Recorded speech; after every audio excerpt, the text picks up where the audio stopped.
Je vožnja lahko razburljiva pri hitrosti pešca? Kam zaviti, ko se svet postavi tako pokonci, da skozi vetrobransko steklo voznik vidi le še modro nebo? Ali dvotonski velikan na strmini res zavira sam? Na lepo septembrsko soboto smo člane AMZS povabili na doživet vozniški dan, kjer smo združili znanje in preverjeno tehnologijo za premagovanje pasti fizike ter gravitacije. Motokros proga Cukrca v Šentvidu pri Stični je ponudila dovolj strmin in prevojev, da so izkušeni AMZS inštruktorji s svojimi nasveti udeležencem terenske dogodivščine ponudili praktične odgovore iz uvoda.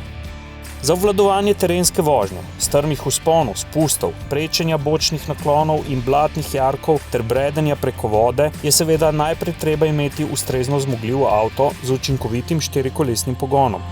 Zato smo udeležence naše dogodivščine posedli za volan enega najboljših terenskih pick-upov, novega Mitsubishi L200. Ta se že 4 desetletja spopada z najtežjimi razmerami pod kolesi, a v svoji novi izdaji je naredil še korak bliže k avtomobilski civilizaciji, vendar ne na račun terenskih ali tovornih zmogljivosti. Še vedno ima nosilnost več kot tono in še vedno se s štirikolesnim pogonom ter prožnim dizelskim motorjem lahko z vso vnemo, s fiziko in naravo bori za oprijem.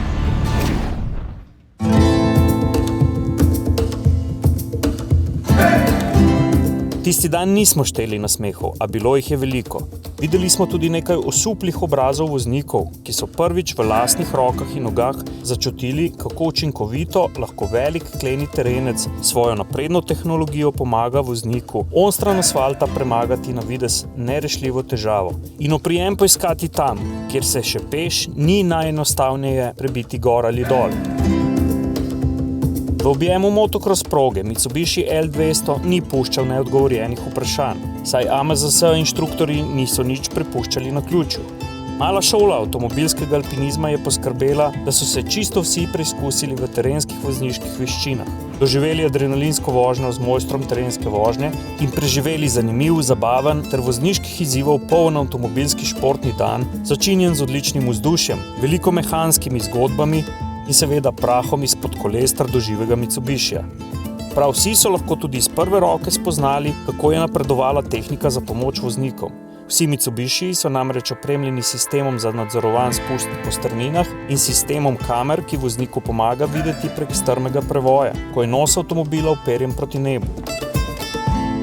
Poleg terenske vožnje si je bilo od blizu mogoče ogledati še terensko šotorsko prikolico novomeškega podjetja TPV in se spoznati z delom ter opremo gasilcev, gorskih reševalcev in predstavnikov Zavoda Reševalni pas. Prav pustolovski tandem L200 in TPV Camper je marsikomu vzbudil skomine po avanturističnem preživljanju prostega časa in po počitnicah v divjini, onstran turističnih poti in daleč stran od gneče na cestah. Tisti dan je marsikdo v sebi prebudil željo po raziskovanju. Zato so člani AMZS, ki so se prijavili na tokratno dogodivščino, ob koncu dneva spraševali, kdaj bomo pripravili naslednjo. Izziv smo sprejeli.